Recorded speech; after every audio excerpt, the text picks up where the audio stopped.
Okay, good morning everyone, and welcome to our first budget session. I hope that everyone has done their homework and we can get through this. It's going to be a long day today, so we're going to hopefully get a good portion of this completed. I want to thank Keith and his staff for the preparation. I think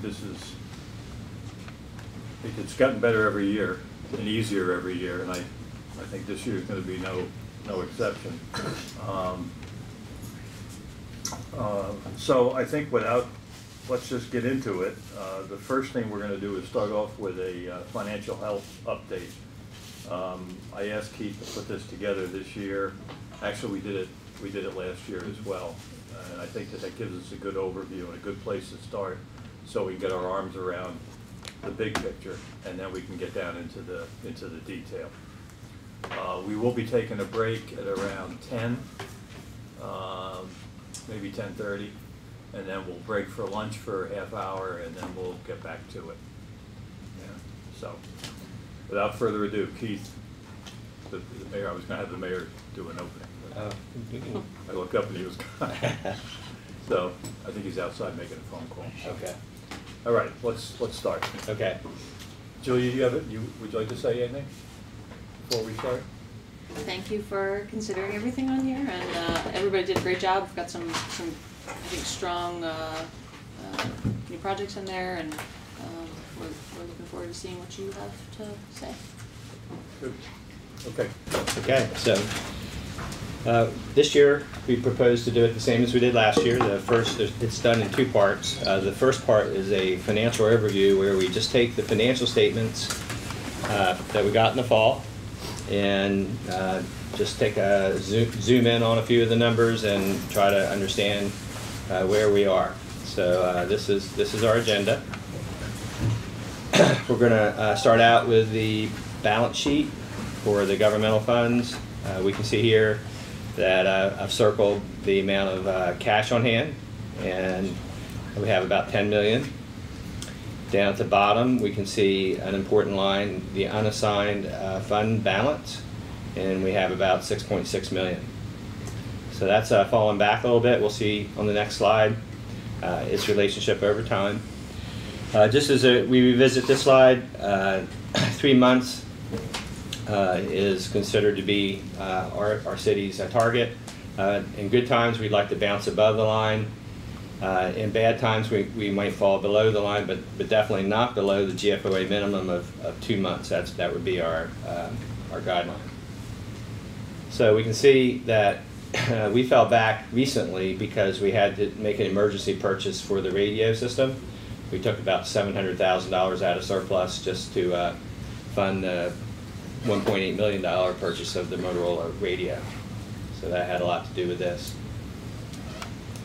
We'll get more into that in a moment. The statement revenues, we can see that last year we had a use of about $126,000 of surplus. I always walk you through that, like the components, and give you some perspective on how that relates to our revenues and expenses. You can see our actual revenues were about 46 million budgeted, and what came in was about 46.3. So we had a $202,000 positive variance. So it's a very small variance compared to the total amount that was budgeted. The variance was shared among multiple accounts. I've circled some of the larger ones. Our taxes were several hundred thousand over the 24.4 million budgeted. The school zone camera fines fell back some that year. They had been building every year, and I think they reached a peak. Our charges for services fell back also. And then there's the bottom line, 202, favorable. Can you leave that for a second? Sure, yeah.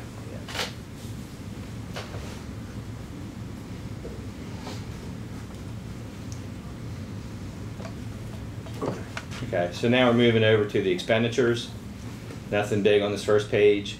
course, I'm going to share all this with you guys so you can go back and absorb all of these numbers. But so we had a general government had a favorable variance of expenditures of about 486, police 369,000.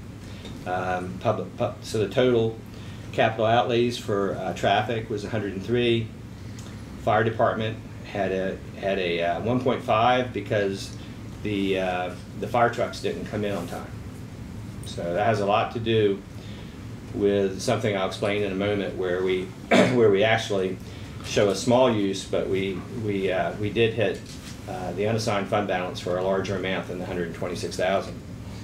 So in total, we had $5.4 million of budgeted expenditures that were not expended. So we had a favorable variance of $5.4 million. So that all is put together here. We can see that we originally budgeted a use of surplus of $2.5 million. We carried encumbrances from the previous year of $2.1 million. And during the year, we passed ordinances to use another $1 million of surplus. So if we had expended every dollar, we would have used $5.8 million of surplus. We had revenue variances that we just saw an overview of 202. We had total expenditure variances of 5.4, so we used 126,000. So that gives you some perspective. But of that 5.4, 1.3 of the. So we really used about 1.4 that year. Yes, right. That's right. And we'll see that this year. But right. we can see it on the balance sheet because we had to encumber the money, so it's reflected in the 6.6. It's actually but going to hit this year. It's going to hit the statement of revenues, right. Expenses this year. But it won't have any influence on the balance sheet because we already realized it. Right. So switching over to the water sewer fund statement of net position, we can see on the first line again we look at cash, and that's a good thing. It went up by cash went up by $1 million. Our current liabilities went down by 324,000, and but our total liabilities is up 13 million. The unrestricted had an improvement of 124,000. So looking at the statement of revenues and expenses and changes in net position, we had total operating revenues that were up 191,000. Our operating expenses were down approximately 1.1 million. So we did have a net income of about 1.6 million, an operating net income of 1.6 million. Of course, then we got the significant grant from MDE, and that gave us a non-operating revenue of 8.2 million, so our net change was 9.8 million. Okay, you can look over the statement of cash flows. Can I stop you for a second? Yeah. Go back to. Sure. Sorry. Go back. Back now. If you can. Yeah. That 120. Where's the bottom? The 124. That's a good sign, right? Yes. Because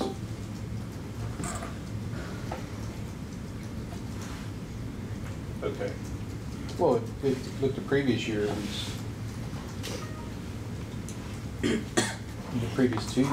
I mean, there's. And it declined. Yeah. And yeah, if you look at the numbers, the trend is encouraging. Right. Okay. It's because of the obviously that we had a rate increase. Right. You know, so Right. it's brought us.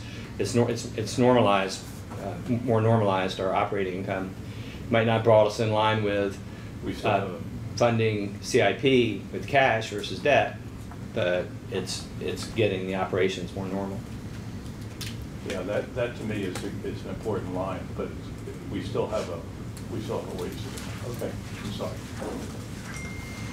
Okay, so this is a quick look at some of our funds held for capital purposes.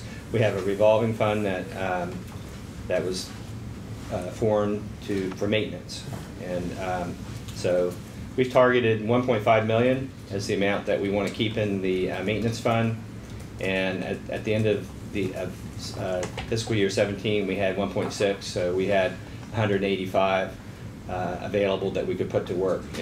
And you'll see in this budget, we've taken that excess and we're funding some of our capital expenditures using that money. So it doesn't For go to maintenance. debt. So to avoid that, right. So, well, we look here first, when we have CIP, obviously we want to fund using the cash.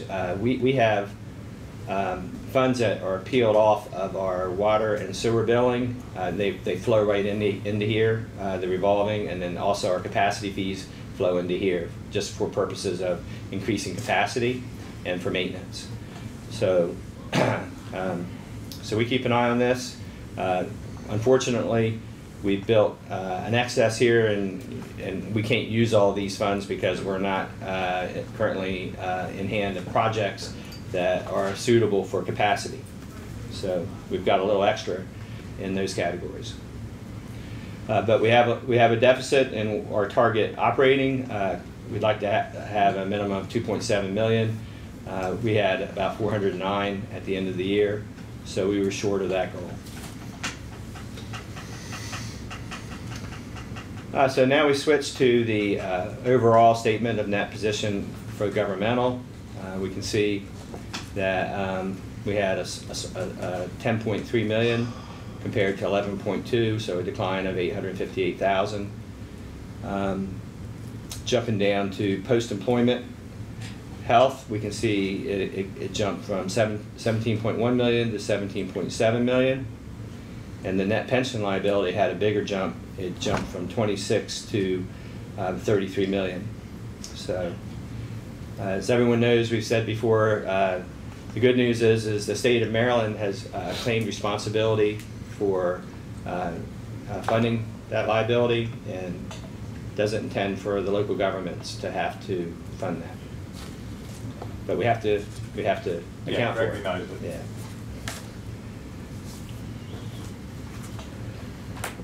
So, so that's the first section. Now we jump over to the second part of the presentation. Anybody have any questions? Okay.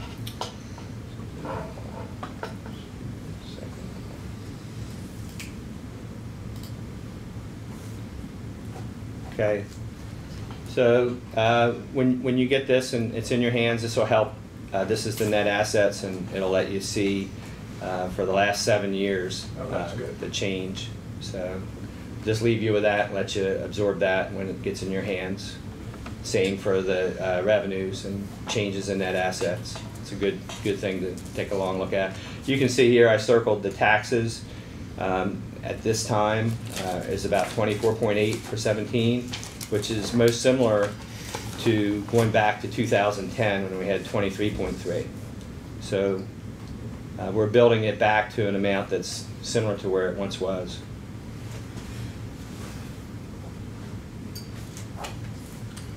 Okay, here's a statement of activities, a net change comparison. We can see the net expense for each of these functional areas: general government, public safety, public works. So if you've looked at the statement of activities on that page, you'll see that we capture the revenues related to general government and the expenses, and these are the net costs that related to general government. Now here's public safety. You can see some very significant jumps here. Public safety's gone from in 16, 15.5 million to 20.7 million in 17.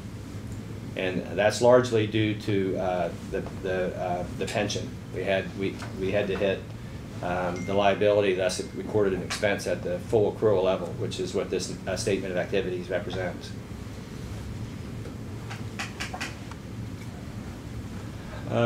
Again, here's another look at fund balance, but not just unassigned. We talked about the unassigned fund balance has has fallen to 6.6 million from 7.5 million the previous year. But you can see the total fund balance of 12.5 in 16 is very similar in 17. So nobody can read those numbers on the screen, but when you get them in the packet, you can take a look. I did this just to kind of, that you can see this. Yeah, this is helpful. like this, yeah. Yeah, so we got general government to the far left. You can see on how it scales and as a proportion to the total expenses, and also over the from 2004 to 2017. So that's for the last 13 years. And you can see public safety's had pretty significant increase. Okay, so now. Wait, could you go back? Yeah, Just go yeah, back. sure. Go back.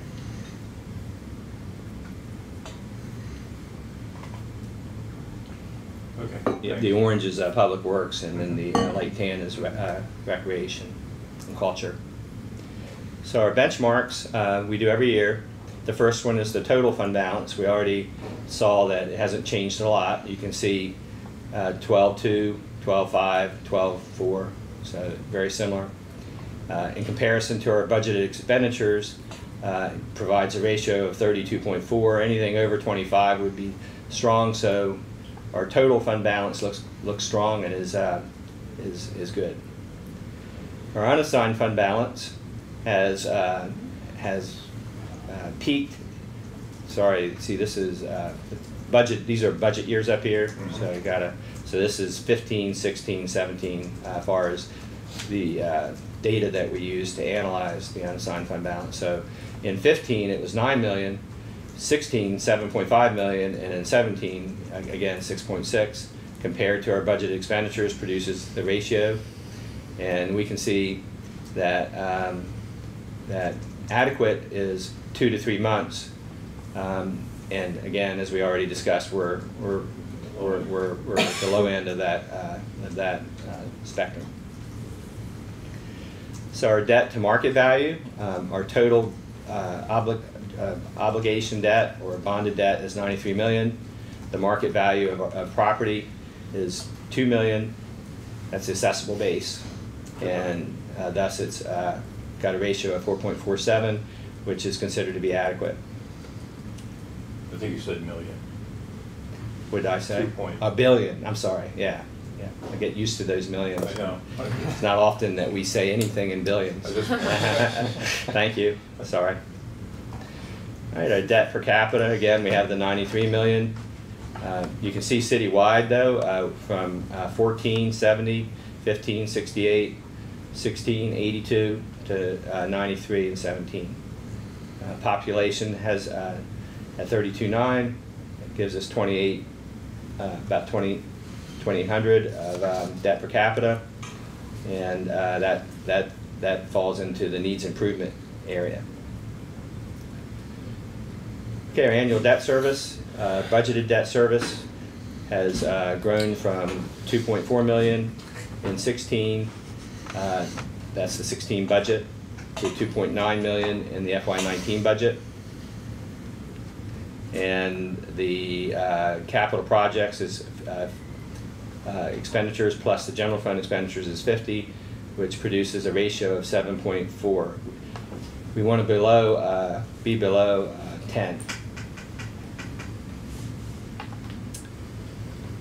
So now we'll switch into water sewer unrestricted fund balance. We saw that the unrestricted fund balance improved from a deficit of 250,000 to 125,000, a deficit of 125,000 in FY19. That our revenues per the FY19 budget are 16.6 million.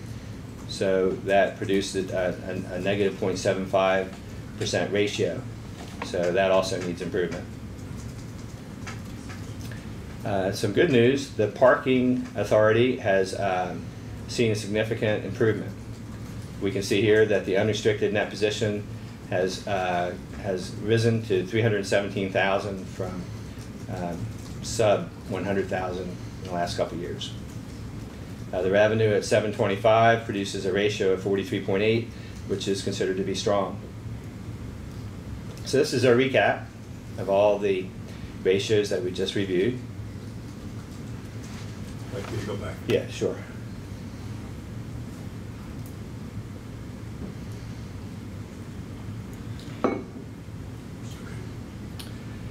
So, some highlights of the budget. What's in this budget? Personnel-wise, it's got one step increase for all employees. Fire has a new pay plan. They eliminated a vehicle technician. So it's like the mechanic that we had thought about hiring last year. We had trouble making that procurement, and so we just eliminated that position in this budget. The police communications had a reorganization. We added a director, subtracted 3 supervisors, and added 2 PCOs in order to prepare for some dispatching changes in this year. We did some reorganization of ACDD. We transferred the grant manager and grant coordinator to finance. We have added a clean lien specialist to replace some of the contracted services. Sorry, this is a line I'd like to delete. That's from where I copied the line above. Disregard that. Infrastructure. I was wondering why you needed PCOs. PCOs and Yeah. it's crazy. Infrastructure and development. We added a transportation project specialist, and we subtracted an engineering technician. This is just a quick highlight of some of the career ladder changes we've been the last several years. Very importantly, building some really great career ladders in a lot of departments. This year, I'm happy to say that finance was able to finalize our career ladder. So some of our clerks don't have the best paying positions, and some of them have served us for a long time, have become much more valuable, and their pay didn't reflect that. So we were able to build a 1, 2, and a 3. So as you serve and become more valuable, your compensation reflects that. So HR was able to tweak their career ladder with a couple HR support personnel, and the zoo as well. In the mayor's office, with the administrative assistant, did that. We had some reclassifications. The assistant directors in finance were reclassified, as was the utility billing supervisor, to bring that person up to a level that's similar to her equivalents in that department. So fire had a couple of changes. We had a assistant director of information of IT, was reclassified. The crime analyst was moved from police to information systems and was reclassified. Field operations had a couple of merit changes.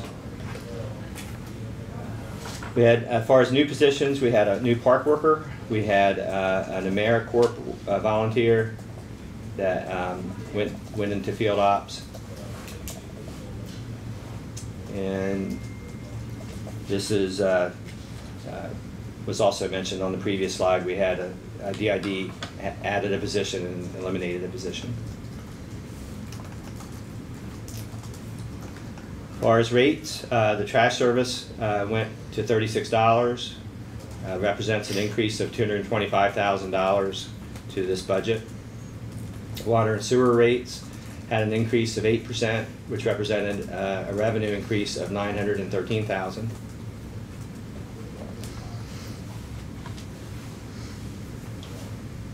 This is just a quick look at the trash service at $46. You can see we're still not recovering 21%. Previously, at $36, we weren't recovering 26% of the cost. So that gives you a feel that this increase captures another 5% of the cost.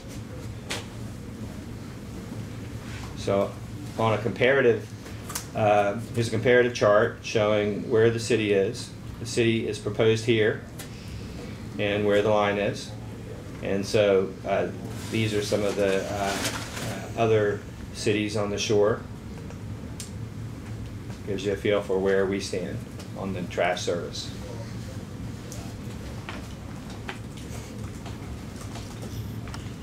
Switching to tax revenues, no change in the tax rates, 2.4 for personal property and 2.81 for railroad, 0.9832 per hundred for the real property. Produces a tax levy of 24.8 million. So here's our revenues. This is some of our top increases. We talked before that we had some increases in real property. We have approximately 752,000 of real property tax revenues. That's due to our assessable base increasing. The school zone cameras had to come back, and so they have a budget increase of 250,000. Explain that. I can't explain it. It's just based on what's happening. You know, they move those cameras around, and so when they leave them in one place too long, they start to decline in how effective they are. But when they move them, they get more. So it's just how it works. We moved them? We didn't move any of those cameras. What cameras did we move? We didn't move any. Okay. Well, over the years they've moved them, and I've seen some volatility. They did, but Yeah. the difference, if you looked Yeah. at, if my memory serves me, in the last slide, there was a Yeah, it decrease. fell back, It fell yeah. back by over 100 grand. In So that's a 17. $350,000 swing. Right. That doesn't make sense to me. I'll put that under a microscope and produce a schedule for you to see and show you how. We have a slide where the Olga produced the trend, and that's where it was trending. People also may know, it could be habit now. People now know, like, once you get a few tickets, to slow down. I don't know. That's what happens No, to but me. now what we're saying is it's going back up, the revenue's Yeah. going back up, which means they're gonna forget again. I'm okay. Let's look at that. Well, one. yeah, I'll put that under That's a microscope. 350 grand, Yeah. that Yeah. swing, Yeah. just by itself. Okay. Right, trash fees we talked about. The local income taxes had an increase. Ambulance revenue had an increase. Municipal infractions had an increase.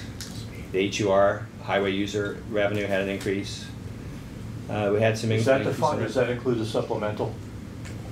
The governor's?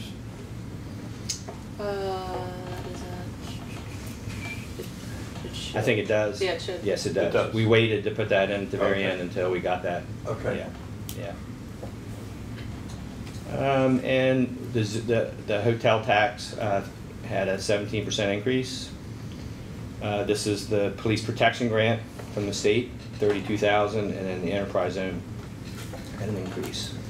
The tax piece, does that include all the new developments that were started? We get from Dan Phillips from ESTAT, Mhm. his best estimate. He's done a really good job over the years, you know, so it's a combination of projected projects that are coming on board and also abatements that are being are under dispute. Okay. Yeah. And so as far as decreases, we had our false alarms have declined. We had some hazmat revenue that we thought we were going to bring into the city, but we've left the way it was accounted for before. Donations were down 20. Vacant registrations were down. The plan review that we originally estimated last year was 177 based on this year's results. We had to reduce that by 52. The cable franchise fees are going down. And the fire service agreement has a variable component based on number of calls, and it's down 239,000.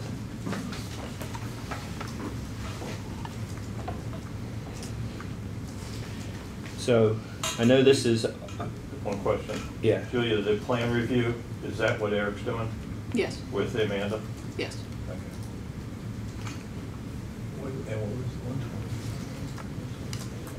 the And the cable franchise went down as well. Yeah, that's a trend that's happening nationwide.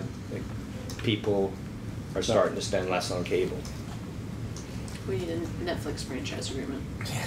Mhm. Or DirecTV and Dish Network. So again, when you get your packet, you can look at the projects. It's hard to see these. I can, oops. Probably just let you review those Yeah. in the packet. Yeah. There's water sewer capital projects as well, and over to the right is capital outlay that's in the budget. That's the same as we saw last night, the water and sewer on Well, the first column is exactly the same for this year, FY19. See this CIP amount in that first column right Right. here?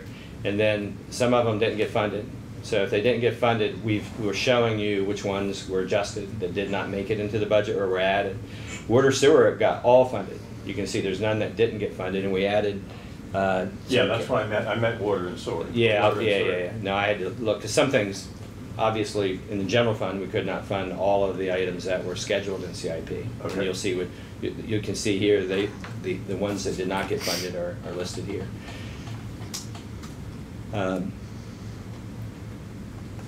Now, and for example, it's worth mentioning that the Main Street Master Plan has a reduction of $1 million, but that's because that we realized later that we had already realized that in the previous year, that grant from, for that $1 million from the state. So Okay. we reduced. That was the one that they gave us. That gave us, right. We had already brought that in. Okay. But some things that didn't make it were the waterside park improvements, the wayfinding and signage got reduced by that got increased by 15, and the zoning code revisions got bumped by 80,000. Okay. So lastly, I just wanted to give you an idea how all this fits together. We saw clearly for 17 how we started with a use of surplus budgeted of 2.5 million and ended up with a change in fund balance of 126,000. That's down at the bottom. But we said we had the non-delivery of the fire trucks in that year, so the comparative number to the previous years was 1.4 million. So if we go back to 15, we can see we had a budgeted use of 1.6 million. We had carry forward of 1.4 million. We had encumbrances, we had ordinances approved during the year of 351,000. So if we had expended all of the funds we budgeted, we would have had a use of 3.5 million. But our revenue exceeded budget by 840. So we had expenditure variances of 2.9 million. So our total variances favorable were 3.8 million. So we put into surplus 404. Now we'd like to have a year similar to that. We'd like to. I'd like to have 3 or 4 of those. Yeah. So I just felt like you might enjoy seeing what that looks like on a scale here. So this little chart here shows that year 15. The bottom number that's darker shows you that's the revenue variances. Here are the expenditure variances. So it gives you a feel for what is typical. How much can we rely on these variances? And so this is the trend. And so I've shown 19 here where we stand currently. We have approximately $1.7 million of use budgeted in this budget as it stands before you. So just taking an average amount of encumbrance carry forward of 1.1, ordinances during the year, if we approved another 200 during the year, and we had 3.3 million, which is pretty much typical of the previous years, we would have a change in fund balance of about 180,000. So that just gives you some idea about what our expectations might be based on this current budget. We could do obviously better, or we could do worse, depending on the big influences are the healthcare rebates. You can see in 15 and 16 we had 481 and 574,000. So there were some big bumps in our revenue variances. So that has a lot to do with it. So that's the end of the presentation. Anybody have any questions? Not today, but I think we will after I go home and read it. I think this sets a tone, you know, we're not in dire straits, but we certainly need to be careful, as I see it. Is this helpful? Yeah. I wonder if you could elaborate on what careful would translate to. Well, I just, you know, I think, let me see how to say this without, I think we need, you know, the enthusiasm of what we've done and the results that we've got have been fantastic. But I think that there are several things that are concerning, the unrestricted fund balance, the debt. We have to be very, very careful, in my opinion. So you said unrestricted because I guess what I'm wondering as we go through this presentation is I'm thinking in terms of what would be, how do we go about addressing these issues? Do we identify areas that we should focus on? Well, what I've done, You know, sort of a goal setting process for us in this because this is, it's a lot of numbers. oh yeah, We don't go absolutely. over any numbers in English or law school, so it's. Well, what I've done is I've gone over the budget once. I usually go over it a couple times, but I've gone over it once and I put my initial reactions down on items that I saw that I want to question. Okay. We used to do this line by line, believe it or not, throughout the budget, which was like getting a root canal. But I think that if we do this, if you take this as an exercise and we go through this, certain things will jump out at you. Now, there may be very good reasons for something to look out of whack, but that may be answered very easily during the presentations. I think what we have to be careful of is, and it's not so much what we do here maybe, but what we do during the year when there's things that pop up. Yeah, because we've done a lot of that over the past year. Yeah. And Yeah. So while this is really, really important, and I think questions on how did we get that number, for instance, the big numbers in terms of revenue.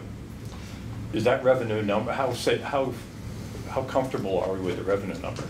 How comfortable are we with the tax number? We just had the discussion a couple minutes ago, and he said, well, the guy's got a great track record. That's fine, but maybe what we should do is look and see if he captured all of the developments that have been approved and coming in, because they're going to go on the tax rolls. So I'm just, you know, those are the kinds of things you say. Does the amount of new construction and things that we've done, less the abatements, do they justify and do they make sense relative to the increase or decrease in the total revenue for tax? So we're not going to know until we get into the specific things, but I've got 23 areas that I found on my first pass, and I'll do it again tomorrow, and then I'll probably get some more, because you're going to miss it with 177 pages of stuff that you got to go through. But I think that it's more of an attitude of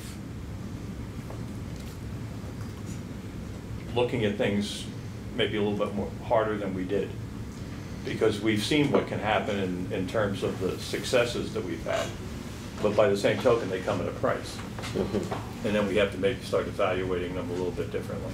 That's all, you know. But with this budget as it exists, there's no tax increase. We have fee increases, which some of them are going to be hard to swallow. But those we'll discuss. okay, cool. So, does that? I don't know if that answers your That question. is actually rather helpful, and I think as we move forward, you know, I'm going to gain more insight. And the problem. Don't when be people- afraid, don't be afraid to ask. When people get insight, then they get opinions. And Yeah, and don't be afraid to ask. That's the purpose of the meeting. Yeah. So, Keith, thank you. Mhm. I think that was well done. So- Now, and I can walk you through the CIP in this meeting, or next meeting, maybe that could be part of our target as a stop by at the next meeting when we do some debt. I could show you the CIP in more detail, because I have the spreadsheet that we can blow it up. Yeah. But you Just might in wanna let case everyone else anybody know. hasn't gotten the message, I'm concerned about that. And I think we have to be very, very careful. Well, the unrestricted fund balance at 3 months, you know my feeling about 3 months. I think we should be a little higher than 3 months, but that's neither here nor there. But I think I think we need to be aware of those things, and we need to take action if in fact it doesn't look rosy, then we have to take some actions. But good. I think we're ready to move on to personnel. Yeah, we've got our personnel committees lining up outside, so Cool. police is first, I'll grab them. Morning. Morning. How are you? How's everyone? Good. Good. Awesome. Well, welcome. Well, thank you. Thank you for Good having to us. have you. Thank you for having us. We always appreciate our time. Did you want a donut? No. Okay. Coffee. I don't know if coffee that over was a there? slight. I told him not to do that. That's a slight. I think it was a slight. He did it intentionally. With love. But there is coffee over there if you'd like. No, we're good. Thank you. Okay. All right, the floor is yours. We really didn't. We didn't have a lot to ask for. Okay. We wanted to thank everybody for last year's hard work and our pay raises and everything, and you know that has gone over very well with the police department. We just wanted to really make sure that process continued with the the steps and stuff, and the mayor's kind of said that's still in there. So other than that, vehicles. We wanted to address the vehicles. I know what the capital improvement budget was, what was asked for, and I know kind of where we're sitting at now. Some vehicles have been cut, but just to give everybody an idea, like our CID vehicles, our criminal investigation vehicles, we have several vehicles that are, the oldest one we have is the 2002. A lot of those vehicles are falling apart, and as you can imagine, they've had long, illustrious careers in many capacities, but they're falling apart. And we would like to try to make that a focus. I know patrols asked for some vehicles as well, and the department's trying to push to modernize the fleet with SUVs. And there are 7 cars still en route somewhere. I don't know if they got kidnapped or we're not really sure what happened to them, but we do know that they're coming. Was it 6 or 7? Last year, I think 6. 6. Yeah. Yes. Okay. They may have been taken somewhere. I'm not really sure, but we've been waiting on them. Where are they? They Australia? sometimes take a while to get outfitted, but You're driving them from Australia? they might. They're Fords, so I don't know. I mean, I would hope they're made here. Yeah, well, me too. The Chevys I know did come from Australia, but the Fords, no. But I in that sense, we just would like the thought to expand cars especially for CID at this point, because I think patrol, not that they won't have cars, they'll be in a good position with newer vehicles. We have 1 Explorer currently. The 6 additional would put you at 7, and then we have 2 Tahoes, so we would have a fleet of SUVs that would keep our agency up and running during inclement weather. And I think that was a push for a lot of those, because our agency's efficiency went down pretty good when we didn't have those type of vehicles, but now we do, and moving forward we will have them. But CID not being a staple of everyday use, I guess for years we've just kind of been put on the back burner, and our vehicles are really starting to fall apart. So the ones we've ordered have been all four-wheel? This last budget, Last yes. batch was all four-wheel. I remember we talked about that. Okay. And in the mayor's proposed budget, we reduced the request from 12 to 6 and allocated enough funding for 3 CID vehicles, Fusions, and 3 SUVs. So that's where it is right now. You know, we had talked 3 years ago about setting up a rotation so that we're not trying to buy 12 vehicles at the same time. Have we made progress on that? Because what that does, just so you know, what that does if you try to do that, so that you're replacing X number of vehicles every year, it becomes much easier than if you're trying to replace 12 vehicles at once. Right. And then have a couple next year, and then 12 vehicles again. But what that requires is, for in the initial starting phase, you're gonna have to keep some vehicles longer than you'd like to until you get to that point where you can, and I'm just curious, maybe we can look at that when I think when we stay around the 6, we're in a good place. I think Chief and Colonel they're So trying that's to get the- us to a take-home policy, and we just haven't been able to afford that at the moment. So that's why they asked for 12. okay. I know we talked to the mayor about the leasing of vehicles and stuff like that, and you know, for CID, I don't necessarily think that is a necessity as much as it is patrol. I mean, those cars get run constantly, 24 hours a day. They're in and out, and they're nonstop. They go, Yeah. go. Our vehicles, you know, I get the luxury of taking mine home and, you know, working Monday through Friday.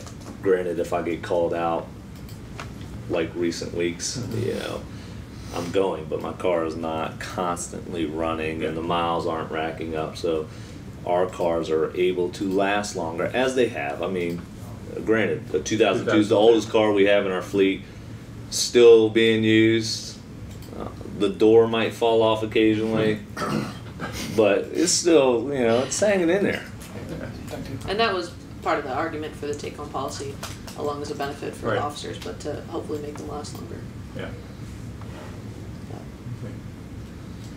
Anything else? Sir, no, we didn't want to take up a lot of time. Well, personally, and the other guys can speak for themselves, but I want to thank you for what you do. Thank you.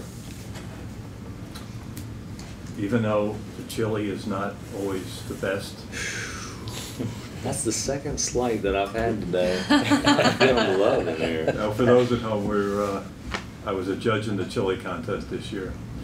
Some good chili. Good chili. Who won? Mike Mitchell. That's, you Mike shouldn't ask Mitchell, him. yeah. Look, you knew without even thinking about it. But it was good. Like, you didn't even have to. Well, we got a little recall it. trophy. It gets serious over No, here. it's serious. It's And serious. we're looking for additional judges, so if anybody's ready to, you've done it? Yes, it was. But thank you very much for delicious. all you do. Oh, thank you. You put your lives on the line every day, and you do it professionally, and we appreciate it. Make sure you tell the guys. Well, Thank you. Pass the message on. Nick is on patrol temporarily right now, so I'm sure he'll be able to pass the message. Yeah, And please pass the message around.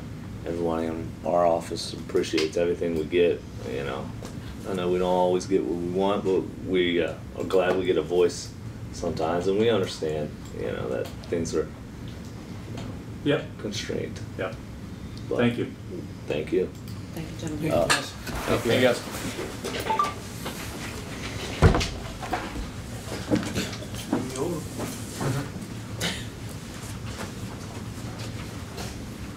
Good guys. We're very lucky.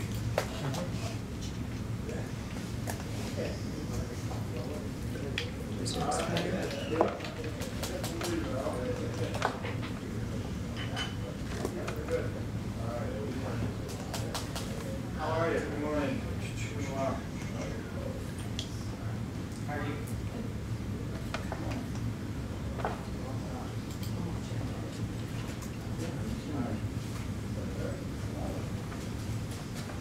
Morning, gentlemen. Good morning. Good morning. Good morning. Just grab one of those. That's, yeah, we should just leave Pull it a there. couple.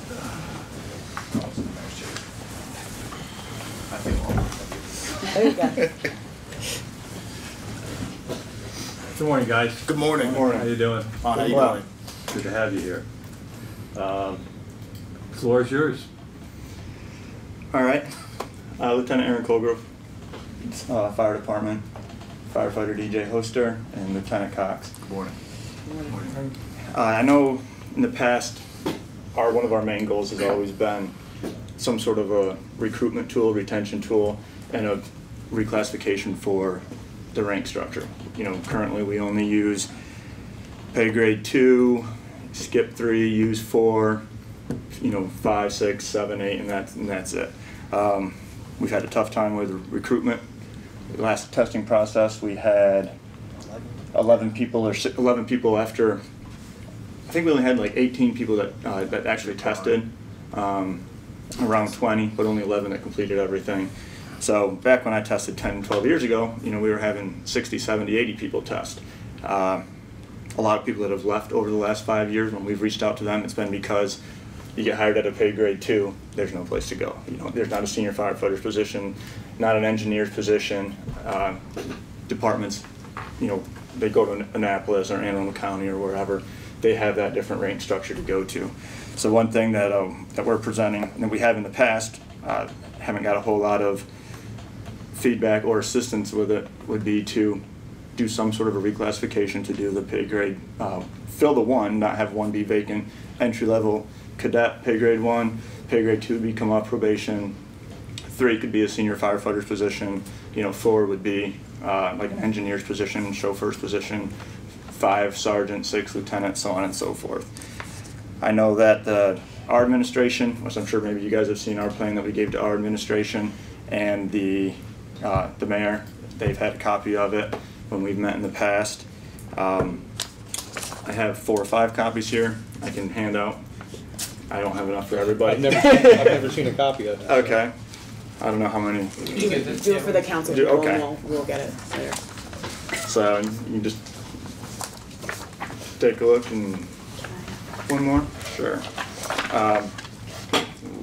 Whenever. We have gone over it with our administration, and they were receptive to our structure that we came up with. Dollar amounts, somebody above us is going to have to make that decision.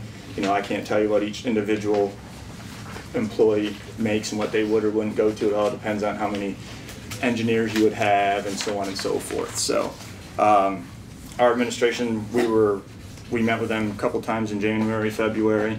They were going to come up with a plan. I don't know what their plan necessarily looks like, but they do have ours, and the #1 goal is to have some sort of a reclassification for the recruitment, for the retention issues that we've been faced with for, years now. I've been here 12 years, and we've lost multiple people due to not having, light at the end of the tunnel type goals. So that's our #1 concern. #2, was staffing, as usual. I know we come in here every year and say staffing. There's a plan, 4 people per year, which is great, and I applaud the council, the mayor, the city administration for moving forward with that, and getting the people that we can.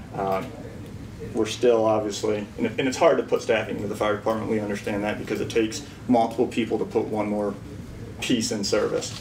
But with our call volume and with, we're up to 13,000 in some calls last year. I think it was 13,300 and something.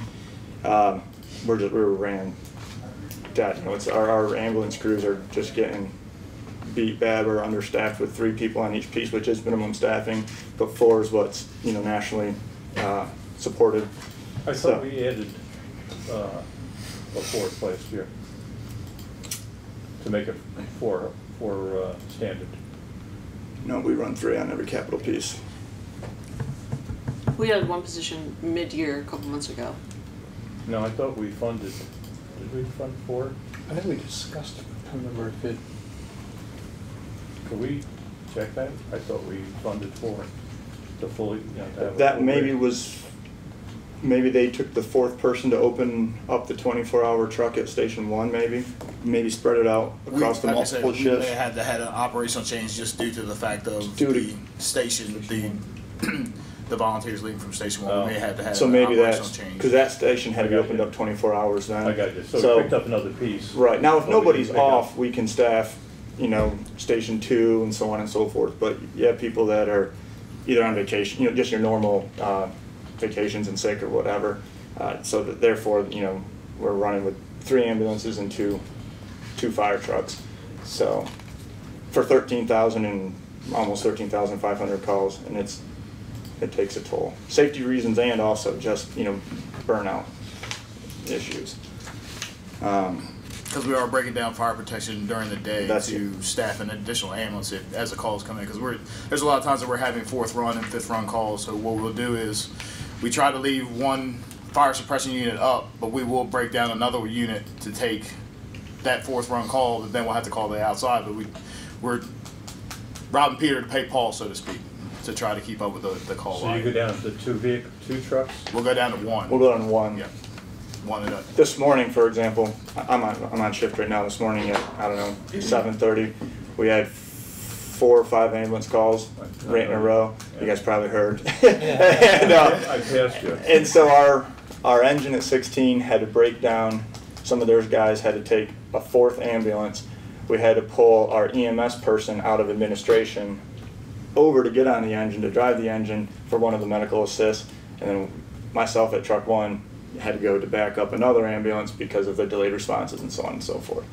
So, I mean, it's, and you know, every step, every year when we get 2 people or 4 people, that's huge, it's significant. You know, we're very thankful for that. I know the plan is to keep, you know, to hire 4 per year as of starting last year and through the next 2020, was it? Something like that. And you know, we're happy with that. However, you know, it's just, as the population, as our call volume increases, you know, it's just hard with the infrastructure. Not that we're not moving, because our administration's doing well at presenting it. You guys are doing well at putting it forward. It's just that it's tough. It's trying. Backfill, it takes time. Right. Yeah. Because we're already, you know, we've been 10 or 20 years behind the 8 ball for however long, and now it's just trying to play catch up, and we get that. How many do we have in this year? Do you remember? I don't have any. It was initially talked about to be 4, but then the one that they just hired was going to make it 3 in July, and then I don't believe that we saw any in July now. Is that correct? Well, at the graduation, we had what, 4?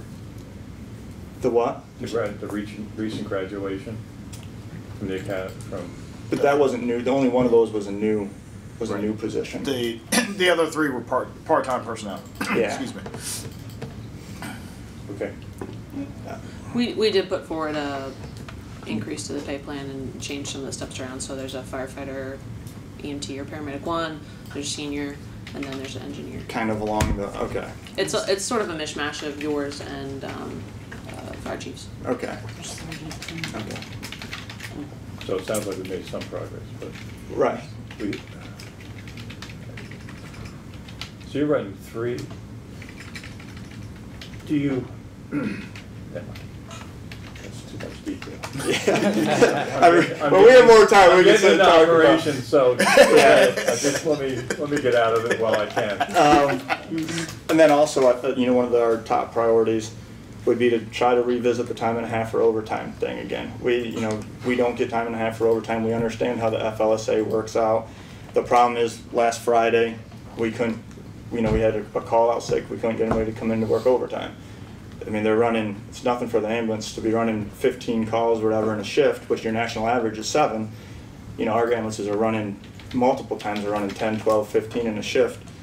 Nobody comes in for overtime to work, because when they are here for their 24-hour shift, you know, they get wore out, and at straight time, they don't want to, I hate to say it, but they don't want to come back. So we ended up taking, I mean, we're supposed to be running 3 ambulances with paramedics on, with ALS providers on them. They ended up having to shut down one of the ambulances and run it only as a basic life support unit, and calling in, you know, to backfill like on one of the fire engines or something.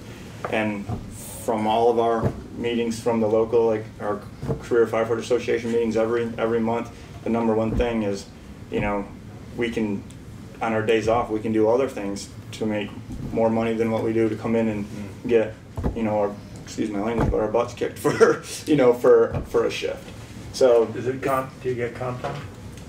Yeah, you just give a straight pay. I mean, maybe if they offered straight pay with half of the hours in comp time on top of that, I don't know. But then you got, then the other situation is Yeah. you got comp time to take off. You gotta use your, you gotta use your comp time, no, I It's making the know. situation worse in a lot of cases. But our overtime budget, what is it, 85,000? I think, I can't remember what I it think it is. was 85. last Something, year. something along those lines. I mean, and then I know we have the part-time money and we have, a little bit of leniency with other, with other variables with funding there. It's not like, I mean, $40,000 is a lot of money, to anybody, but to add that in to prevent the issues that we're currently having. And I know there's talk about making a mandatory overtime policy where if somebody calls out, maybe I can't go home the next morning, but you don't know until 6 o'clock in the morning.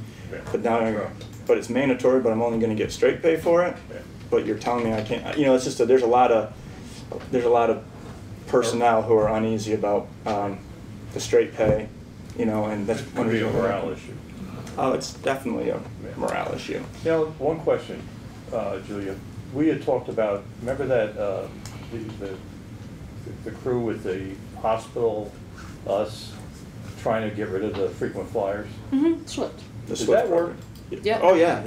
That's very, very. It's a very effective program. Is it? It's a very effective program.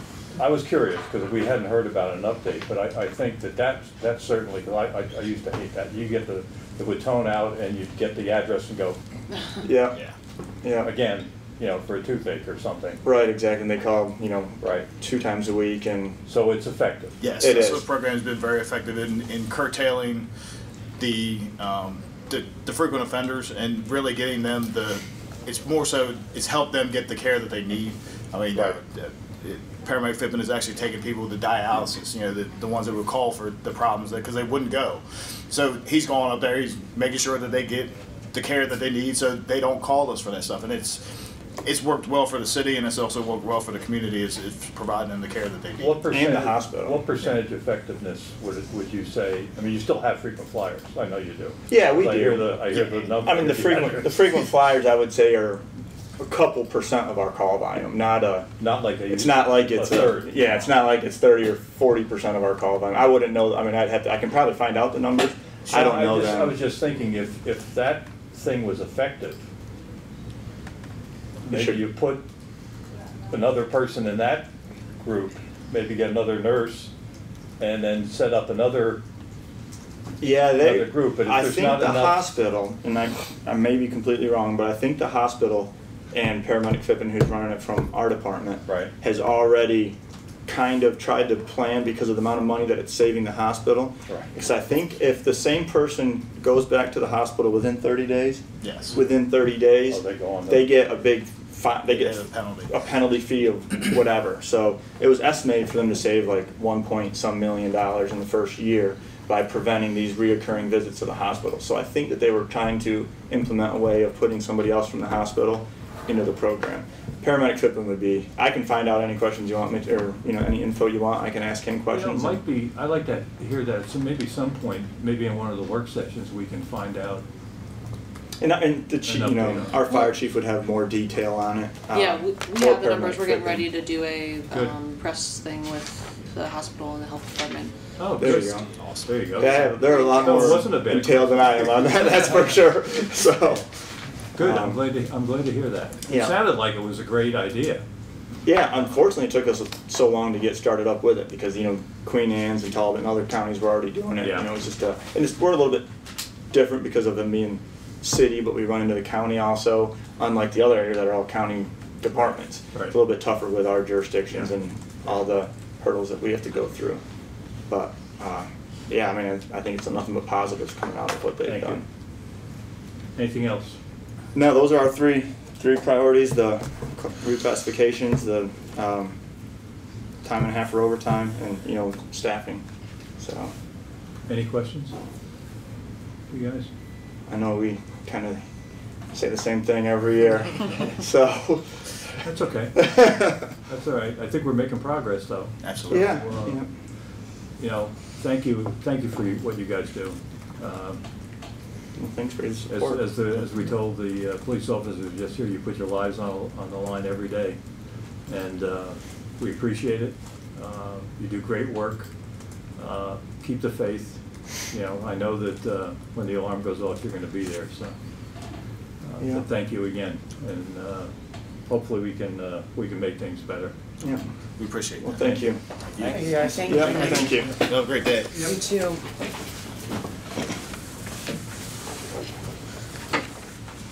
We are running ahead of schedule, which is nice. We have volunteers up next. I don't know if they're out there, so Okay. I'll check. Is there anybody out there? We'll go out of order. I'm flexible. I will have to step out at 11 to attend the county council meeting with Laura, Yeah, just so you know. yeah, I won't be there. I will be back. Yeah, I have no idea. Morning, gentlemen. Morning, Troy.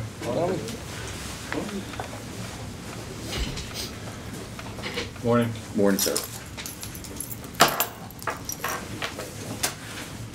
Make sure this thing's off. Have to figure it out first. I'm not sure I understand. See? Me neither. You wanna try yourself? Thank you, Cynthia. You're a techie guy. Hello, Allison. How are you? I'm well, how are you? I'm good. Have you go talk to our mutual friend? I did. Thank you. No problem. Good morning, gentlemen. Good morning, Could you Please sir. introduce yourself for the people at home and Sure. I am John Black. I'm the Assistant Chief of Volunteer Operations for the city. I'm Tri Townsend, President of Salisbury Fire Department, Inc. Richard Rathel, President of Station 2. welcome. Thank you, sir. The floor is yours. All right. You pass this on this side, please. Make sure I don't run out. One got down to Mr. Jack. Is there enough for the other side? Yes. Everybody good? Yep. Okay. Thank you for allowing us to come today, because this is the first time we've actually had the opportunity as the Volunteer Fire Personnel Committee. I got the address, I got an email from the office saying appear, so we're here. I changed up the number of people. The names originally was supposed to have been Corey Allensworth. He's now part-time for the city from Station 2. So I replaced him with the president. And then Ryan Heath couldn't make it today because he had work. So I got the president from Station 16 to come up as well. I hope that is adequate because I wasn't sure how those names were selected. If you look on page 2, it says it's the summary of 2017's budget of what happened with us, to give the council some idea of what the volunteers do for the city. The Comcast that goes into the city, all 3 stations, is paid for by the volunteers, and that directly goes into the servers that we run, all of our automation. Anything that goes to the internet is paid for by the volunteers. We've done that for years. So if we lose the internet, we lose all reporting capabilities. So we're a vital link to that. Just to give the council some idea of what we do, how we support the city. Secondly, last year, there was engine payments made on the new fire engines that came in. Most of that money came from our county funding, which, as you all know, we don't have any longer. So I'll let my president speak on that because he's got those numbers in his head of how much longer we'll be able to do that before that account is dry. And then we had a separate budget line in our budget last year. And when I speak, I'm speaking for both stations. For training, that was outside of the city line item for training, which is in the fire department budget. They share that with us as we go through the process. They approve it or disapprove it. But then again, we had our own budget for training too. So I, as the assistant chief, when it goes through the process, I always try to go to the city first. If they can't budget it or the budget number's getting short, we take it out of ours. Last year, my account was $12,000, and I actually went over last year and spent almost $15,000 in training last year out of the volunteer budget. That was in addition to what was in the city budget. So I bring that up because that's very important to us. I did not see the numbers that the fire chief has put in for the fire department budget for this year, but I would ask when you review that to try to sustain it, because we've lost that other funding aspect that we used to have. I'm okay for this year, but next year, starting in 2018 when the volunteer budgets come out again, because we go on the calendar year, my budget's going to shrink dramatically.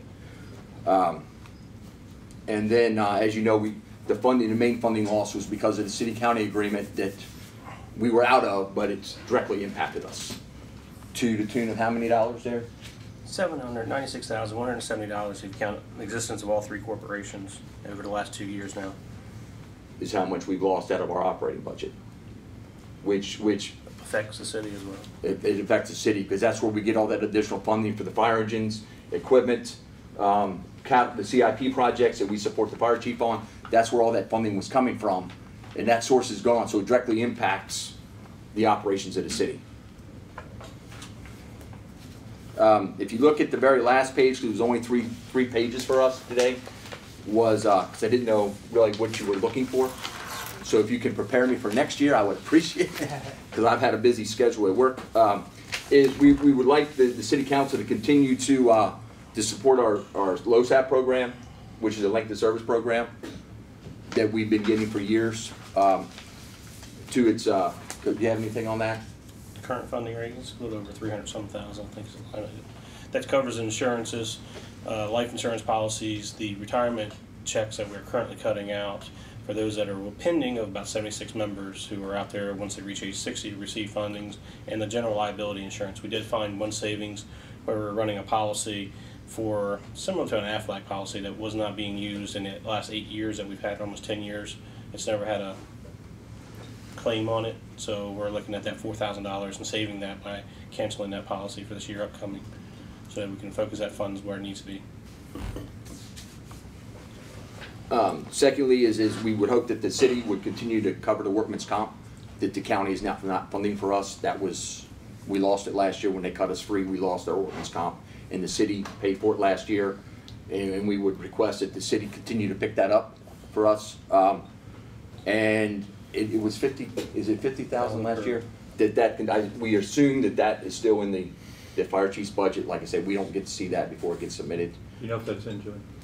We had a figure of $25,920 was quoted for this year's policy. Okay. So Okay, that's for the workman's comp. Workman's comp. We're looking at the $50,000 funds per station to maintain the assistant chief's budget, training, equipment purchases, and so forth that are funneled through the executive board. Correct. And so that's just the direct payment for the workers' comp. The pass-through support for the volunteers, yes, was 40 each. Okay. Is what got placed in the budget. Okay. And then and then my last priority would be just to and we're here to answer your questions too, just because it's the first time we've been able to come up and speak with the council, is that to fund the training budget that's in place that they requested, just because of our shortfall on our side.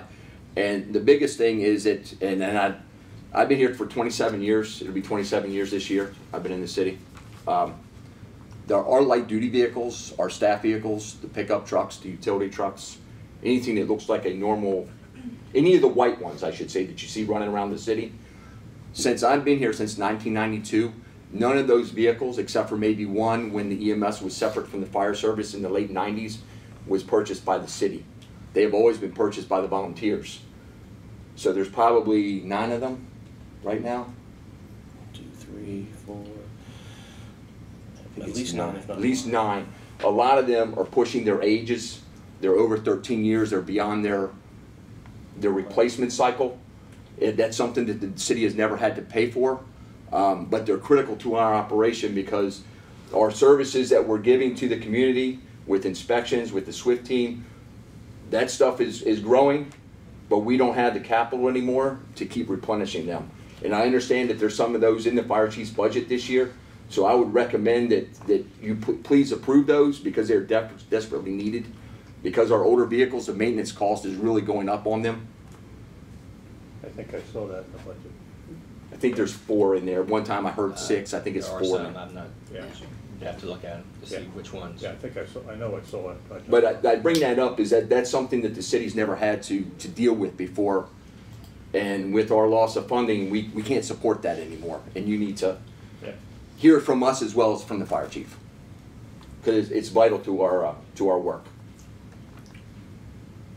And I guess now that's all I have, unless these gentlemen have anything else, or the council has something for me to try to clarify for you. Any questions before we? This is exactly what we're looking for. Okay. What are your top priorities? What are things that impact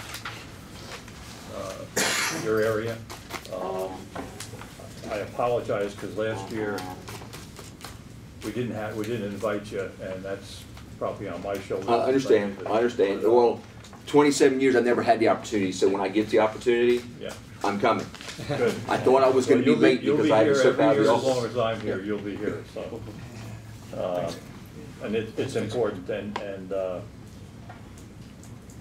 we certainly want to thank you for your service. I know what it's like. I know what it's like to volunteer, and it's, you do it and you have the same risks and responsibilities as the paid guys, except you don't get paid.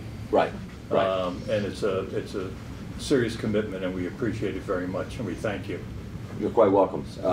And if anybody would like, if anybody has any further questions, I do have a city email address. I'm in the City Global, so you can reach me that way if you have any further questions on any of these. Fine. Because I guess they have the right to go directly to me, right? I don't want to get in trouble with my boss. Oh, the volunteers. Come and see me. It's okay. All right, thank you, gentlemen. Appreciate you have one for the mayor. Let's see, that's his bag sitting here. Because you can take one of ours too. Yeah, I'll make it. Good, you're welcome. Quick and short to the point. Yeah. Good? Thanks so much. Thank you. Thank you. For the opportunity. Thank you, gentlemen. Now I'm going back to veterans work. Thank you. Appreciate it. That's what I do in my civilian career. I'm a veterans advocate. Thank you. So I'm going to go change and go back to my other Much career. needed. Bye, Allison. You going to come see me? There's some donuts over there. Yeah, there's donuts. Yeah. Okay. Yeah, where I'm at. I do. Thank you. Thanks. I do. You want copies of those? Thanks. Thank you. Thanks, guys. Yeah. All right, could we take a, Our next 5 appointment's minute? at 10:15. I can get them up here earlier if you want. Good. Let's take a little bit of break. Okay. That way you can refill your coffee, or Fourth time. refill your coffee.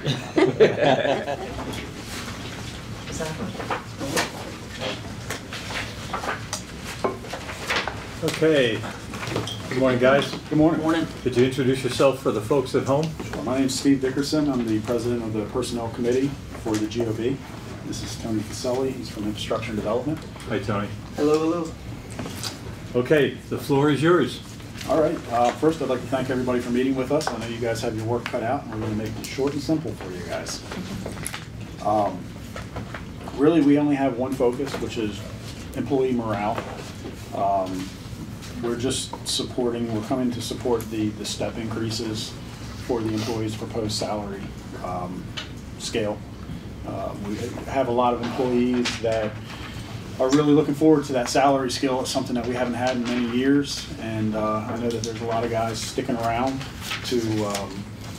in hopes of that scale. So that's really the only thing that we're coming to support, is that pretty much we know that it's a pretty lean budget year, and we're not going to be asking for too much.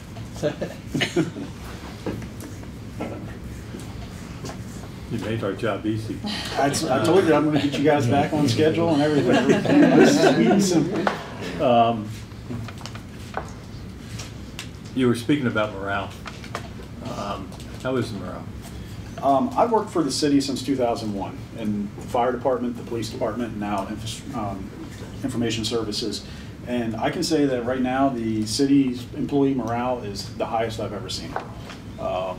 There's a lot of people that are excited to work for the city. There's a lot of exciting changes going on in the city that people want to be part of. Some of that, though, of course, employees, they want money.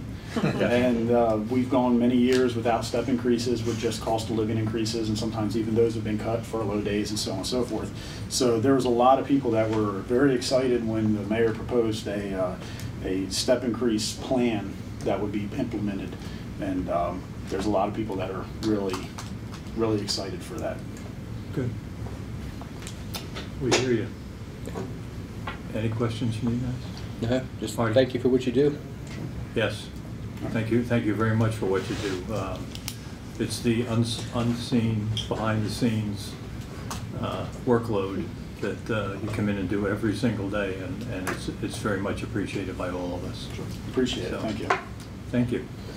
All right.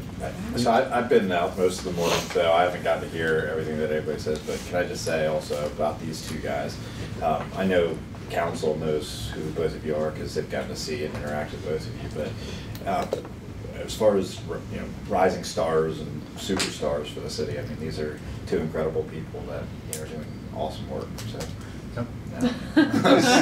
Oh, stop. We really, Tony and Steve are both awesome individuals, and we're lucky to have them working for the city. Yeah, Tony's on one of my committees, so. Try to stay quiet. Try to keep it low key.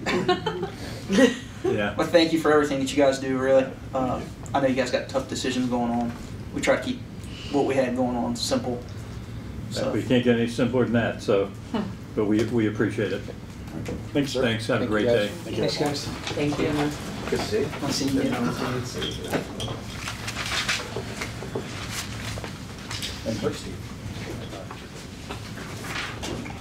I think we've got enough.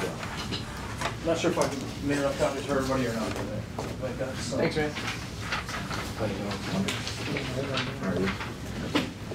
I got a copy. You get me?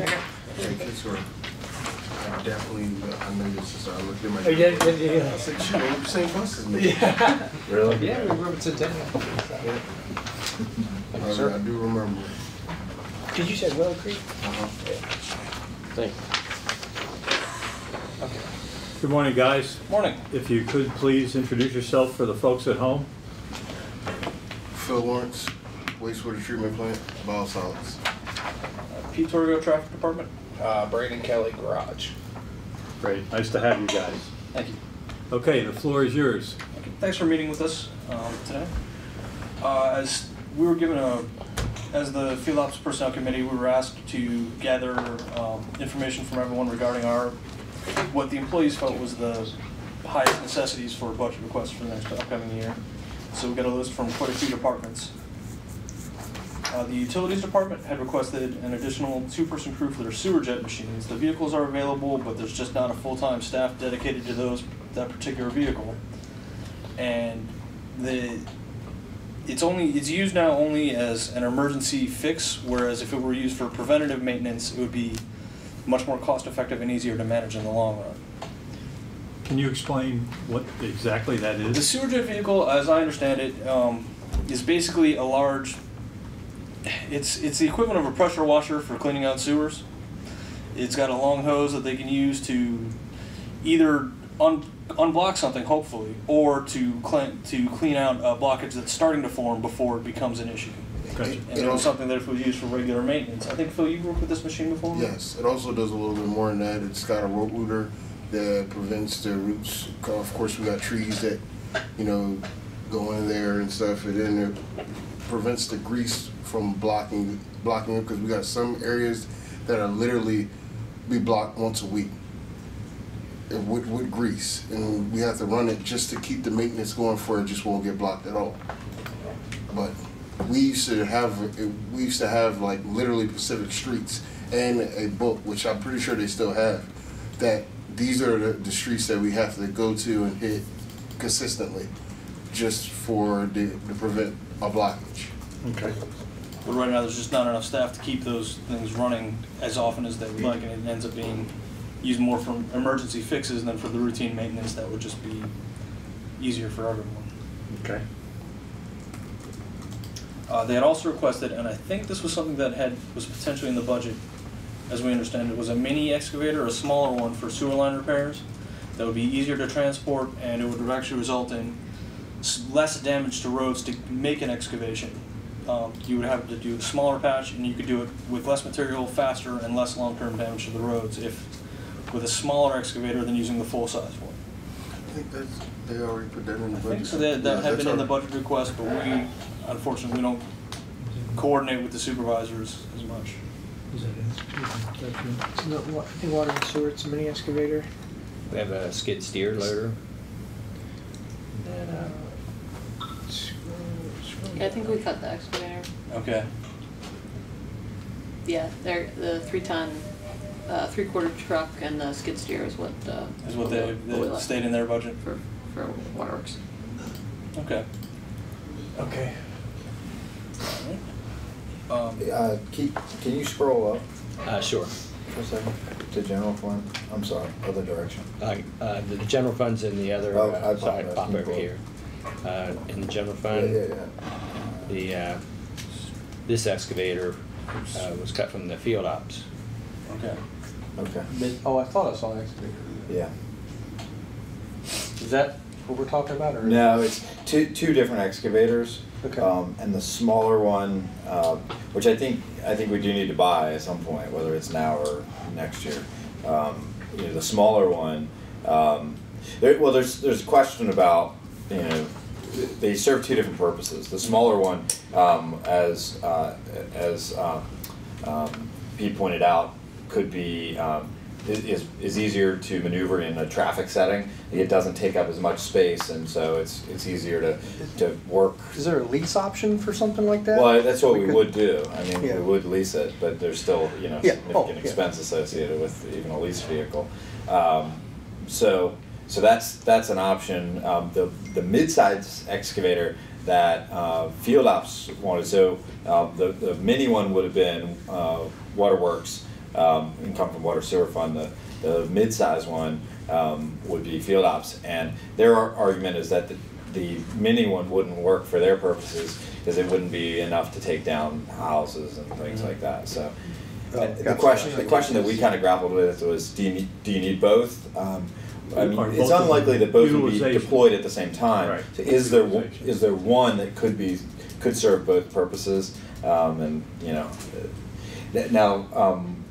Waterworks has utilities. There is an excavator, right? I mean, what would you say the age of that thing is? I honestly don't know. Utility has an excavator? Utilities has an excavator. They got a backhoe. Don't they have an excavator too? Two large backhoes. Is it just two large backhoes that they have? Okay, no I don't think they excavator. have a full-size excavator. Field ops has the excavator. Field ops has the only excavator? The large Okay. one, yeah, large one. Okay. Yeah, because I know we have to borrow their backhoe. We've got the attachment to drive our light pole bases, which is a huge. I know that paid for itself after 6 months, just from not having to contract that out. Sure. That's again something where we have to schedule time with them. Right. Use their backhoe to do that.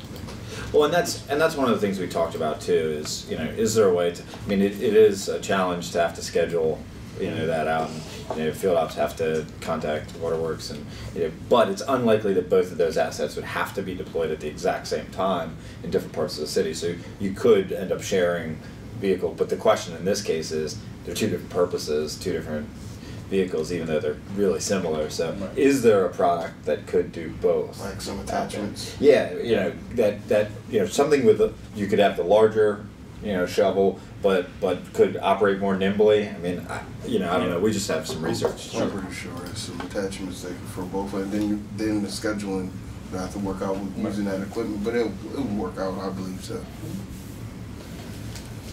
Okay. That was the main request from the utilities, water and sewer. The parking committee, the parking employees, their concern was that the parking garage, they said there's literally chunks falling out of the ceiling on some mornings. You'll come in to work and just find large chunks of cement that have to be moved before you can let cars in and everything. But I understand that was an issue that they were aware of, and they just wanted to express that they were concerned that it needs repair. But that was their main concern. So you can take back to them. We got 400,000, and for the and that was the recommended year one garage structural improvements based on that plan that we just CID sent to council. What, like 6 months ago, something like that. Yeah. Okay. For the garage, you guys had a couple of issues. One of them has already been resolved or is in the process. The big concern that we brought up last time is already It's being resolved. So, but you guys had some other issues. Well, we have the building's old, and we have sections of floor up in our upper space where we store some of our heavier parts that are sagging, and we have been told to stay off some of the floor in the attic because it's not safe to even go up there. Other than that, there's holes in the walls everywhere. Like when it rains, it literally rains inside the shop. So, other than that, but I know that we've been told that the garage is getting replaced in the next, I think it's 2 years. So, funded. It was I funded mean, last year. It's literally, it is something that needs to be addressed, but if it's getting replaced, I don't know. My question for you is, can we even band-aid some of that with, caulk and plywood in the short term, or is it? I mean, it much would more have to be expensive than something that Conopec would have to come and look at it to see if it's structurally sound and stuff like that.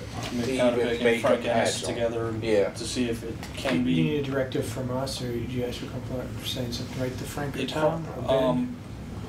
We can. Justin would probably have to initiate that. Yeah, and Justin knows about that, and I think Frank does know about the soft spots in the attic, but I don't know what's But do you think getting. it'd be worth having Frank and Conopec look at it and see if we can throw some band-aids on it? I mean, it's literally, it's not the us that work in there know where they are, but if somebody walks up there that doesn't know where the soft spots are, that's the problem. But do you think it's more of a plywood? Like my question is it more of a plywood issue or is it more of the joists? Well, see, I don't know how the flooring's put together. That's the thing. Why don't I come over, pay a visit? I'll come over, I'll grab Frank, Mike, and we'll just do a walkthrough. Okay. With Justin. That'd be great. Yeah, because Justin would be the better one to know to walk through with. We'll talk about that when you wrap up. We're gonna talk about it. Thank you. So,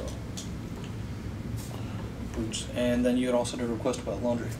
Oh, we do a lot of stuff at the dump, and we get where our clothes, not only our clothes are sold, but the clothes under our clothes are sold.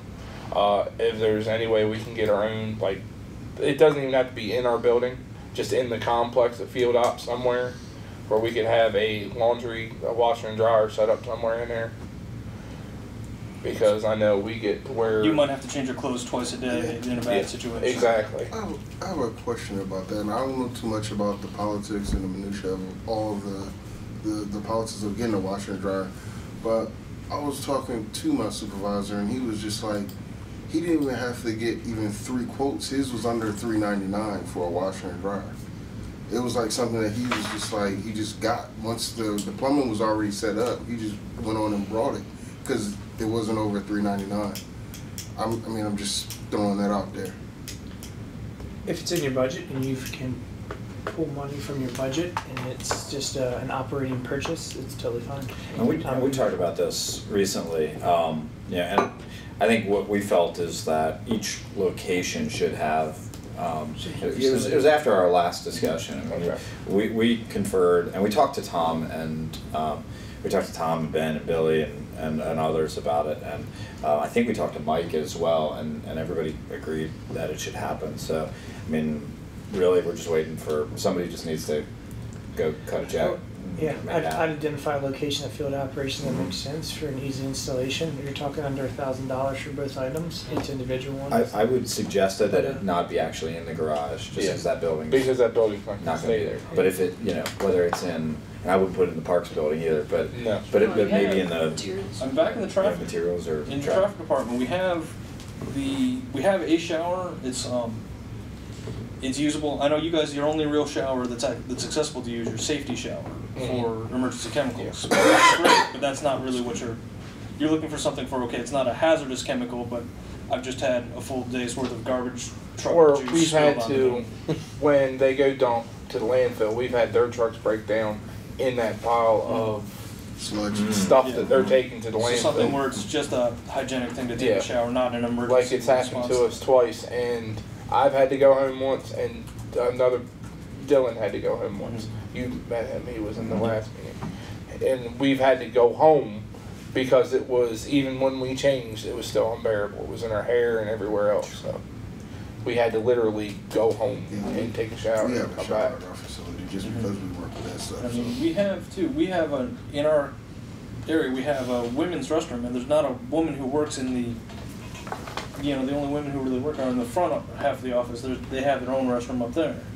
We've talked too about maybe just converting that one women's room into just a unisex private bathroom because it's really just a glorified stall With a shower stall. It does. I don't believe there's not a shower in the women's room right now, but we could. I think probably there's some lockers, and maybe if we remove the lockers, we could at least fit a washer and dryer in there, and then maybe even we'd have to see about adding a shower. I think, any of those things are options. It's really just a matter of, fitting it in the current budget. I mean, these are small enough things that they could be done with current year money, with FY18 money. We just have to insert a conversation, a site visit, pick a place and do it. It's just, we keep talking about it, we do it. So let's do it. Let's go look at it and then game plan. So maybe we can have Justin initiate that too then? Yep. And then I'll talk to Billy about it, what we need to do. Because there's no real need to have a women's restroom. We can just make it a unisex one room, and if there is, that door locks from the inside, it would still be private if somebody needed it. Now, for the traffic department, we had some requests. We could use a backup bucket truck, maybe not the same size as the one we have now, but a smaller truck, even a used vehicle like a Ford F550 with a bucket arm would be helpful, or even possibly like an old Comcast van or something like that. Just to have a secondary vehicle. The current truck does need some maintenance pretty frequently, and it's often borrowed by other departments. The Parks Department or so on will need one for tree trimming. So we end up not getting as much use out of the bucket truck as we would like to. Plus, there are some applications like installing street lights or traffic signals where it would be useful to have more than one vehicle where we could reach up high to get those things. So having a backup truck vehicle would be really useful for us. And I think that's something that had been floated. Again, I didn't see the manager's budget, so I don't know what's been requested and what hasn't. We'd also like a paint machine. We had one come by last week, and the guy, a representative, dropped by and let us do an inspection of a street painting machine. That would be, it's basically mounted on a John Deere golf cart instead of being even in a truck bed or something. It's a one-man operation to actually do all that you could do the line striping with. And he had all the statistics and everything for it. The price tag on that one was, I believe, about $70,000. But right now, honestly, we're just not getting the striping done that we need to because it's harder and harder to get time with our contract with State Highway just because they keep adding clients and their territory keeps expanding too. They're just very I don't want to say unreliable or unresponsive, but they don't prioritize us. Mm-hmm. So they have all of our striping contracts. So when they're for example, all of our you remember striping. Beagland Park Drive when we did all of that? Yeah. They just said, we were next, and they knew what day they had to go start striping, and they just bumped us. Yeah, and they're like, we'll be back in a couple weeks. And it was like a month before. That was horrible. You remember that? We've tried a couple other tough. contractors actually, and in my time here, we've tried a couple other contractors. One of them, I believe, no longer does that service. Was KAB. I don't even know if they're still in business, but. I don't know. And another one, it's just State Highway was the most reliable, and they were less than a third of the price of the other contractors too, if I recall. I think that's the main advantage to State Highway is they don't charge us. I mean, unfortunately, the roads are just not getting painted like they need to be, and that's again a situation where it's much cheaper to actually just go ahead and run the paint than it is to go and relay out. Because I mean, like Isabella Street, for example, it's much easier to just drive down there while the paint's old and fading and just touch up the existing paint than it is to go through and relay it out. Because trying to relay out Isabella Street with all the chicanes and all the curves, that's actually pretty much a full day job to go down through and get it marked properly from scratch. But it's a 10-minute drive in a paint machine. And there are a lot of streets in Salisbury that haven't been painted since I moved to that department just because of a lack of time and available paint machines. They also requested, ideally, we would like to get another 2-person crew of people who would be primarily electricians, also helping with street signs and paint and pavement markings. But right now, between just basic street light and traffic signal maintenance and the locates for city-owned electrical lines, that's keeps 2 people busy most of the week right now and doesn't leave us a lot of time for various repairs and installations and everything else. That community center, I know the police and fire department are waiting for, always need small fixes. They need lights installed, lights changed, outlets moved around. And honestly, we just don't have enough to keep up with some of the basic, and you know, what ends up happening is that the miscellaneous repairs and installations end up usually taking priority over maintenance, so then a maintenance issue that would have been fixed by inspection turns into, you know, citizen complaints about streetlights having been out for 2 weeks because no one's had a chance to get over there and get, you know, spend 20 minutes changing a light bulb in a photo cell to repair a streetlight, but it's been out for 2 weeks because we've been at the police department, at the fire department, you know, everywhere else, just doing all of our other work. So really, another position, or ideally a 2-person crew, would be very, very helpful. And again, the materials budget, we're switching to new LED replacement heads, which are good because they use less electricity and they take a lot less maintenance. Once you do an LED head, I think we've only had to replace 1 LED head. I could be wrong on that, but as opposed to the constant change of the various other style of light bulbs that are out there. Plus, they do use a lot less electricity. They're only, the price I was given was between $200 and $300 for a Cobra head style. But one of the other concerns is we are switching more and more frequently to decorative poles. Like I know on West Road, the new school that's been refurbished, those are all the new LED style decorative pole heads. So we don't, if those get struck by vehicles or school buses, we don't have a stock of replacements for those right now. That call the manufacturer. Yeah, when we need to replace those, or if we do have a stock, we'll only be able to afford to get 2 or 3, and there's different styles in use throughout the city. We really just need more of a budget to stock replacement parts than what we have right now. Because there's several different types of decorative poles and decorative heads, and a lot of the time, unfortunately, what ends up happening is the replacements get used and there's no immediate budget to restock them immediately. It ends up becoming well, we'll have to wait and see what gets knocked down next, and then we'll fix that one and we'll order the replacement parts when it comes up. And, you know, so everybody, our public works agreements say that that's the standard pole now. I mean, in the city, so any new pole is going to be that style pole. Yeah, that'll so help. It's going to be that pole no matter where you. Now there's different scales. There's like a pedestrian scale, like for downtown streets. And there's a highway scale, which are those big ones on West Road. You know, really massive ones. But yeah, that's it. Okay. So stocking those, you know, is probably as simple as saying, I mean, there's A and B, you know, let's. But I mean, we still have to stock the old poles, like on Eastern Shore Drive, until we got everything switched over, and it's gonna be a long process. I mean, like, Beekman switching, I can't imagine how much it would cost to switch all of Beekman Park Drive over to Too much. decorative poles. Too much. And I know sometimes too, that one of the concerns was that sometimes the decorative poles, you don't get the same light radius spread that you do with the existing ones. So you'll need more poles and. Well, it depends. I mean, you can do, so we you know, you can do a lot of different things with the head. The style, matters less. The head you can design in different ways in terms of, where it casts the light. If you design it so that it doesn't do a lot of the light pollution, it casts it narrower. Was there anything else didn't get to on the list, guys? Or did you guys? We're going through a whole remodel, so. You guys have gotten most of what you. I wouldn't say that. We can't say anything until after we're done with our upgrade. Gotcha.